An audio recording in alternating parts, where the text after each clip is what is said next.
Do you think if we had a media tournament, like worldwide media tournament, our next guest would be one of the favorites? Who, Klatt? Yeah. I don't know how he plays when the lights are on. He may have a vanity handicap. As long as it's not Texas on the other side. As we bring in Joel Klatt, when these guys were both off, Joel, I had Danny Cannell on. And Danny Cannell called you out. He wants to challenge you to play in a golfing showdown. He thinks he could take you. And I was like, you're mistaken, Danny, as you are about a lot of things. Danny Cannell, Joel Klatt, do you think you could take him on the golf course? I mean, you never know on the given day, right? Geez, who's representing the SEC that day? Nobody. So let me do we have any idea what his handicap is? Do we have any idea what he shoots? The answer to Lance's question, who's representing the SEC that day, chances are Hugh Freeze. Yeah. That would be the SEC's representative. No, we would get Peter Burns into this media match. Probably I've played with Klatt and Burnsy. Yeah. God, he told me on the show. I cannot remember what his handicap was. Who, Burns? No. Cannell? Cannell. Well, I can look it up in the gym. Where's he live? Klatt, you're scratch, right? I mean, you guys can look up my gen. Yeah, that means it's there. He's better. You can see what I did yesterday. He's better than scratch. Here, I'll pull it up. Yeah. I'll pull it up. So you're a +1. Is that what you are? Yeah. +1 you hate to brag. +1. You can look it up. I'm looking it up right now. Give me 2 seconds. It's between Trey Lamb and Trent Dilfer. You're making me feel good about defending you and saying that I would take Joel Klatt to win the tournament. I think you made the right call. Yeah, I think you made the right call. So you're coming off a 66 yesterday, Klatt. You got it rolling. Wow. Did you miss a putt? I mean, not many. I think I had 10 one-putts. I had 26 putts. Hey, 26 putts? By the way, 18 holes, guys. 26 putts. That's right. Yeah, that's pretty dang good. That's right. That's right. Hey, first broadcast, don't you stumble. People in our state would be like, I spent too much time on the golf course. Who was the kid not enough time preparing for this game. That had too much creatine the other day that four-putted? Ben Griffin, overdosed on creatine. Did you see that, Klatt? No, I didn't. What's going on with that? Well, he was like 6 over through 4. But he four-putted from within like 4 feet. I've never seen anything like it. But didn't I mean, he got back to under par for the day, right? Yeah, he was like 8 under on the rest of the holes. That's wild. Yeah, and he said he overdosed on creatine and he was way off early. Like it had him all screwed up early, I've never having heard tremors is what he said. Yeah, he said he gave him the tremors, Which John overdose on creatine. Yeah. I've never heard that before. John Daly had to fight through the tremors once. I mean, it's a real thing. You played in the Big 12. It is. I mean, say what you want. It is maybe the most. I mean, it was a different Big 12. Remember, my Big 12 included Nebraska, Missouri, Oklahoma, Texas. It was just a different league. But, my point was going to be how exciting this league is now. It is like the old Pac-12 after dark. It is so unpredictable, i.e. Arizona State last year. But we get Iowa State, Kansas State. Dunaway said coming into the show 50 hours, so now we're right at 48 hours away. If Chris Kleiman has a kryptonite in the Big 12, it has been Iowa State and Matt Campbell. What are you looking for in this game? And it does look like two teams that could easily win the Big 12 this year. Yeah, it's so fascinating because in a lot of ways, these might be, with Arizona State thrown in there, 2 of the best 3 teams in the league, and we're getting a week 0 international game that at the end of the year, we're going to be thinking to ourselves like, well, that was the whole season right there. It basically came down to it last year, although it was late in the year. Kansas State wins, they go. Iowa State wins, they ended up going and playing for the Big 12 title and the right to go to the college football playoff. So I firmly believe that both of these teams will be there in the end. Here's what I'm looking at, and this is mostly personal experience that has, and I know I played a freaking lifetime ago. I get that, but quick story. When I was a sophomore, it was my first year as a starter. And our wide receiver core that year included a guy named Derek McCoy, who spent a little time in the NFL, DJ Hackett, who spent a little time in the NFL. My tight ends both played eventually in the NFL. Jeremy Bloom was on that team, who was maybe the fastest player in the country. And we threw the ball fairly well. We couldn't run it great, but we threw the ball fairly well. And so I had this overinflated view of how good I was in my first year as a starting quarterback. And we didn't, our defense wasn't great. We didn't have a great year as a team. But then the next season, I just felt like, well, that's just what football is. That's how you play. That's how it feels. So then the next year we're getting ready and none of those guys are there. The tight ends are there, but on the outside, Bloom was gone by that point. Hackett's gone. Derek McCoy is gone. And I can remember, and I don't, these guys are my good friends to this day. So if they hear this, I'm not trying to disparage them, but I remember going into the first game the next season and thinking like, okay, I know how this feels. I know what third down feels like and what the spacing and the windows look like and feel like. And on the first third down of the game, I was like, okay, this is very different. This is very different. Now, why do I tell you that story? Well, because that's what I think Rocco Becht is going to deal with at Iowa State, losing Higgins and Knoll to the NFL. They were such a vital part of that offensive game plan. And I think Rocco is a really good player, but I just think he doesn't know what he doesn't know until he knows it this week without playing with those guys on the outside. Everywhere else, I think this is an incredibly evenly matched game. And yet, when I look at Avery Johnson on the Kansas State side, he largely has intact that skill position group, including, I believe, Jace Brown was their leading wide receiver, and he had like 800 yards last year. So, he's not going to have to deal with that. I think Kansas State is probably the best front seven in the Big 12. I think Iowa State is a team I really love, but Kansas State's my pick in the Big 12. So that's what I'm looking at is these quarterbacks in particular early in the season. I think it's going to be difficult for Rocco Becht to be on point, throwing the ball early this year, and in particular early in this game, because he's facing one of the better teams he's going to face all year, and he's rolling out there with just a totally new group. And that new group, there's no way they're as dynamic as those two players that are now in the NFL. Joel Klatt is with us as we get ready a week from Saturday for that first big number one showdown that you'll have. How valuable now are the games that Arch Manning started for the injured Quinn Ewers going into this first game compared to Julian Sand making his first start? How valuable are those games now for Arch? I think they're massive. I would also say that the old adage, I think, is very true. The most improvement you're going to make as a player in your entire career is from your first start to your second start, regardless of position. And that rings even more true for the quarterback position. You cannot replicate live bullets. You just can't. There's nothing you can do in a scrimmage. You can make a quarterback live. You can do everything possible to replicate what a game is going to look like and feel like. And it's always just different, always. And so Julian Sands never dealt with that.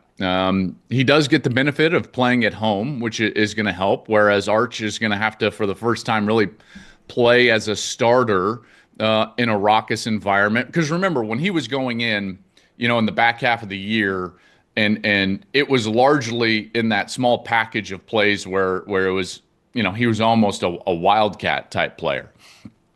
So he's been on the field in a tough environment, but he hasn't had to manage the operation of the team in a road environment yet in his career. And that's going to be different. And that's certainly going to feel different for him. And we'll see how they're able to react. They're also going to have to do that with a largely new offensive line. I think that's going to be very interesting. I know that they're talented. I know that they've recruited very well. And they're facing what I think is a total question mark on the defensive side for Ohio State. What is it exactly going to look like with Matt Patricia as the defensive coordinator of the Buckeyes? They've got so many new starters, in particular up front. And what exactly are they going to get from a schematics perspective? Is Ohio State going to come out and just try to line him up with a blitz because he's a young quarterback? It's interesting. So let me go back to last year, guys. Remember, we called the Michigan-Texas game. And Michigan's coming off of the national championship, and we all thought that their defense was going to be incredible. And it turned out to be one of the better defenses in college football, in particular, late in the season. But early in the season, they were trying to figure it out with a new defensive coordinator who was coming from the NFL. Does that sound familiar? Yes. This time it was Wink Martindale. And Sark did something really interesting in that game, guys. And I think we discussed it after, what was it, week 2 last year. Sark just didn't deal with it. He didn't say, how are we going to protect Quinn Ewers and how are we going to pick up blitzes? He said, you know what? We're just going to max protect. We're going to 7-man protect. We're going to keep the tight end in. We're going to keep the back in. And we're going to only send 3 guys out on the route. And for the whole first half and really parts of the third as well, that's what they did on third down. And it worked. And so part of me thinks to myself, like, is he going to take a page out of that playbook and essentially allow Matt Patricia to show his hand and to show his cards first before Sark unveils what his actual plan is to attack?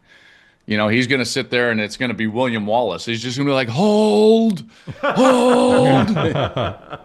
You know, are we going to see that? I don't know. I'll be interested to see those first few series. Joel Klatt is with us. He is going to join us every single Monday at 11 o'clock Central Time. 11 o'clock Central Time every Monday, courtesy of mybookie.ag. That starts this coming Monday.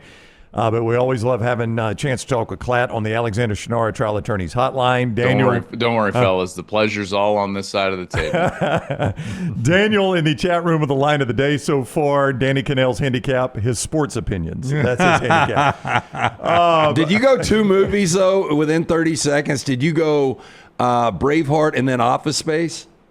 I did. Yep. I did. You could say I'm a plus handicap in movie quotes. I like it. Let Cannell deal with that. Yeah, let Danny Cannell deal with that.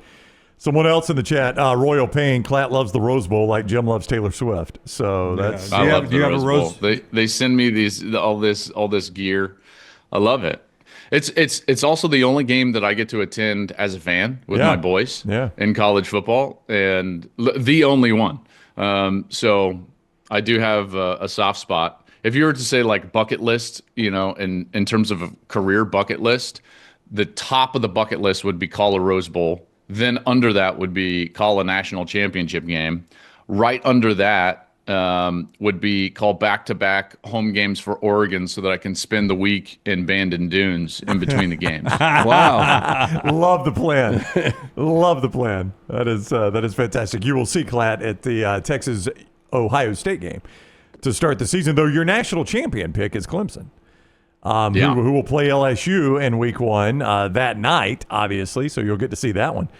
What about the Clemson Tigers? Made you like them more than Texas, more than Ohio State, more than Alabama, more than anyone else? What he's about a quarterback, defensive line probably, right? That's 100% it. Yeah. So 2 things. Over the last couple of years, we have seen that in the era of transfer portal, and everyone just says like in the era of NIL, it's not NIL, it's transfer portal. And in this era, experience is being rewarded. And I think it's being rewarded at the quarterback position more than any other. Now, maybe that's always been the case, but what we saw right before this era is younger quarterbacks succeeding at a higher rate than we had ever seen before in the history of the sport. Remember, we didn't have like freshmen winning national championships. That's why like Jamel Holloway was just such an outlier back in the mid 80s for the Oklahoma Sooners, because freshman quarterbacks just didn't win national titles. And then all of a sudden you had like this slew of players winning national championships as young quarterbacks. You know, whether it was Trevor Lawrence, and I know Tua comes in the second half, but it's like you go to the freshmen, and you know, even Tebow was a young quarterback, and you saw that quite often. And now we're reverting back because experience. Well, and real quick, the reason we saw younger and younger quarterbacks winning is because the margin between rosters was growing, because you could just stockpile talent, and your 2 deep was, you know, your second string was better if you're Alabama or Georgia than most people's, you know, starting unit. Okay, so that's why we saw younger quarterbacks winning. So now that the rosters have started to equate around the country, experience at that position is starting to grow. So, like, that's the first point of why would I like Clemson over some of those other teams? Because of the experience of quarterback with Cade Klubnik. I do think that he was playing well at the end of last season. I think that he has a chance to be, the what I would say is the premier quarterback in the country. And then there's this other fact that is starting to show itself, which is, and we've all known that you better have NFL talent in order to win the national championship. And certainly that was the case in the SEC when it was just like all the NFL talent was in the SEC up until, the last few years. And then it started to disperse a little bit. And guess what? In the last 2 years, the team with the most draft picks has won the national championship. Michigan had the most draft picks. They win the national championship. Ohio State has the most draft picks. They win the national championship. So I look at teams like Clemson and Penn State as these veteran teams with veteran quarterbacks that have a ton of talent. When I was doing my list for like the 10 top players in college football, there were basically 4 Clemson players, right there in the top 10. You've got experience on the offensive line. I believe 4 or 5 starters are back. They've got wide receivers back. They've got their quarterback back. Their defensive front 7 should be as good as anybody in the country. You've got a first-round corner out there. So those are the reasons. They're not going to be stressed in the regular season. That's just not a league that's going to threaten them. I think they'll be fresher and probably more healthy than most teams that have to go through a Big Ten or SEC schedule once they get to the playoffs. And for those reasons, that's why I ended up picking Clemson. Klatt, there was a time not long ago where it was 3 or 4 teams to win the national championship. It was Alabama, it was Clemson, it was Georgia, it was Ohio State, and that was it. I can look at this. I wouldn't even put Ohio State in there. Yeah, maybe not. Yeah, for you're right, for a time. The SEC dominated for, 10 years, and I know Ohio State picked one up in there, but, let's be honest, in 15, 16, 17, it was Alabama, Clemson, and maybe Georgia. Well, I look at it now, and you tell me if you disagree with this. I think 1 through 9, and both the AP and the coaches could win this whole thing. And I'm talking about Texas, Penn State, Ohio State, Clemson, Georgia, Notre Dame, Oregon, Alabama, LSU. I cut it off there. Do you agree with those 9? And is there anybody on top of that where you would be like, that wouldn't surprise me? I 100% agree with your premise. 100%. And have said so almost verbatim in other platforms. Is there another that I could see jumping into there? You guys will roll your eyes at this, but if Bryce Underwood turns out to be one of the better freshman quarterbacks we've ever seen, I think Michigan could get themselves into that position just because I think that they're going to be so strong on defense. We saw that late last year, right? They were able to beat Ohio State and Alabama. Alabama largely without all of their best players and still play great defense in that bowl game against the Tide.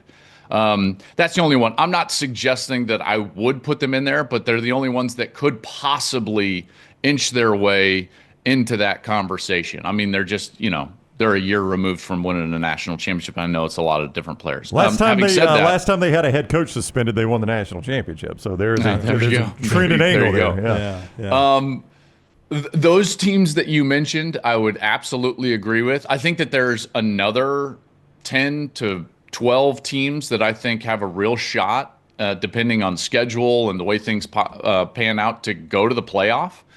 So the parity in college football, at least in the modern era, I don't think it's ever been better. I can't remember a year since I've been covering the sport where I could legitimately think to myself, 9 teams can win the national championship. And I think that that's great for the sport. It really is. I don't think we this year have a dominant team. We don't even have a team as dominant as from a roster compilation standpoint as what Ohio State was a year ago. So this could be one of the better and more entertaining seasons that we ever have or ever have had. And I can't wait for it. But your premise is 100% accurate.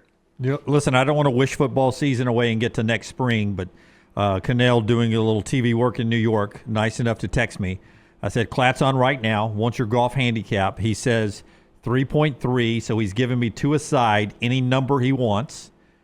And then I said, thanks, working a match next offseason. Wait. So Cannell's going to run his mouth about golf and then expect strokes as if he's going to beat me on the course? Ask for shots. This guy wants 5 diapers and he's going to beat me? Wait, let me finish. And then at the end, he says, or we can play golf like real men straight up at a reasonable number. Is any number you want to a side. Yeah. Reasonable number straight up. Okay. I'll play him straight up for our houses. Like,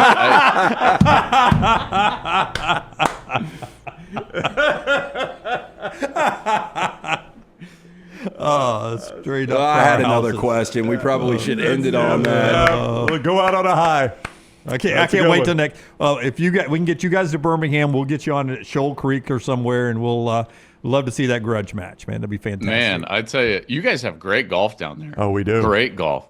What is the other one that's so good? Birmingham West. Birmingham West is phenomenal. You and I played Greystone Legacy. That's the one you and I Greystone played. Legacy, which was really good. Yeah, very good. And like the player you saw back then, that's Oh, likewise. You and I chopped it around that day. Have you guys ever? Yeah, and I yeah. have a buddy going to Vegas today, and he wanted me to ask you guys if you've ever played Shadow Creek because he's playing Shadow Creek tomorrow. I think it's like I haven't. I have not played Shadow Creek. And if he's playing Shadow Creek, he's flush because he's either betting so much that they're going to send him out there for free, some No, casino. he paid $12.50 for a round. I was about to say, I think it's $1,000 a pop once Yeah. you, yeah. I think it's a little more than $1,000. Yeah, it's $1,250 Yeah, for a and round. I is don't what know he's if that paying. I don't know if that covers the caddy. You may have to pay the caddy after that. Isn't that nuts? That's- Clay? Tell you what, That's I mean, crazy. like, I know. Listen, I'll be America's guest anywhere. Like thinking in my mind, like playing $12.50 for a round of golf. Must Is be a there a nice course course. on the planet you would? Well, I'd be Augusta. $12.50 at Augusta. Yeah. Yeah. I mean, that's probably the only one. Yeah, $12.50 at Augusta is about the only place. Maybe Pine Valley. Have you played Pine Valley? I have not played Pine Valley, but I don't think I would pay Nah, $12.50. I don't think so for either. that. Yeah. What's I Pebble tell you now? what. I 700? tell you what. You tell Cannell we'll play for $12.50. I love the Clatts all in. Hey, play for your green you're fee. listed right here as a minus 260 favorite over Canal. So Is that a my There you bookie? go. My bookie's already got that up? MyBookie.ag. All It's, right. it's up and available. All right. Andrew compliments you, and he later criticizes you, so the compliment means more. Tell Klatt his learning college football videos are great. AM Golfer agrees. He says they're awesome, a must-watch for football fans. So there you go. Is that on your YouTube Oh, channel? I love it. Yeah. I appreciate that. Yeah. Yeah. Okay. Well, we're going to try to increase the number of those videos over the course of this year. So Cool. it's been great. Yeah. Let me ask you one more football question because we didn't end with that. But I know, normally that's it's okay. Brown that scoffs at me. Yesterday it was Dunaway because we were talking about coaches that can become top 10 coaches. I don't know Curt Cignetti, but I brought him up yesterday because watching Indiana last year, I thought they were so well coached. I think you were the first I brought it up to after watching them destroy UCLA in the Rose Bowl. I think they're going to be good again. I think they're better with Mendoza at quarterback than Curtis Rourke. I think that's an upgrade. But you've been around Curt Cignetti. I know you were there for the Ohio State-Indiana game. Do you believe this is a guy that can become one of the better coaches in college football? I love this question. Okay, so if you give a chef the best ingredients possible, should he be able to make a good meal? He should, yes. Yeah, if he knows how to cook and he's got the ingredients, absolutely. That's right. If you give average to good ingredients to somebody and they make a great meal, who's the better cook?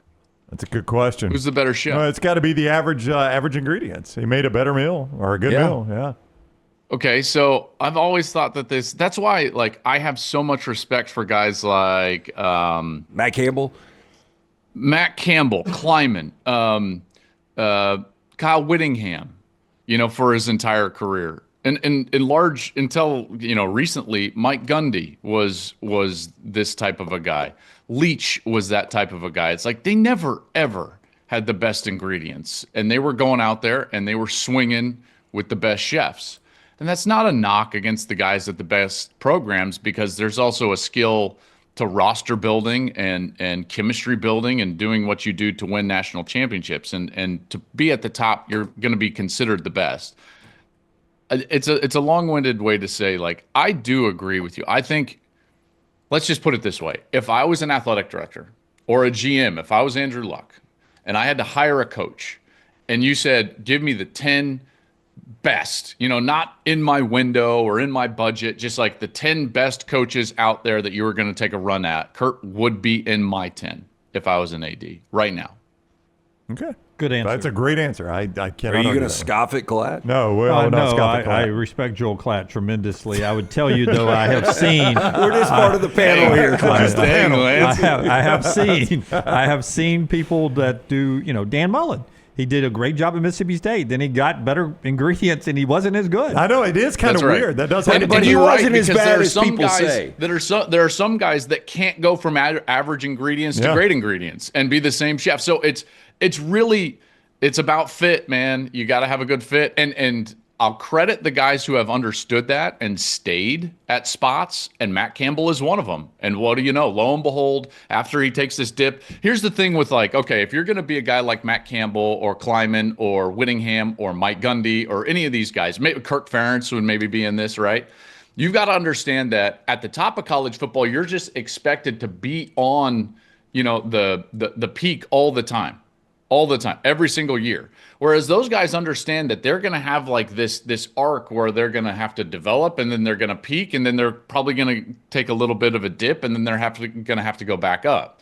So the fact that they have known that and understood that, and that's what a guy like Dan Mullen didn't get the opportunity to do at Florida, and we'll see if Napier is going to get that opportunity at Florida. I feel so bad for Oklahoma and Florida. Both of those teams and programs are better this year than they were last year, and I don't know if we're going to see that reflected in their record.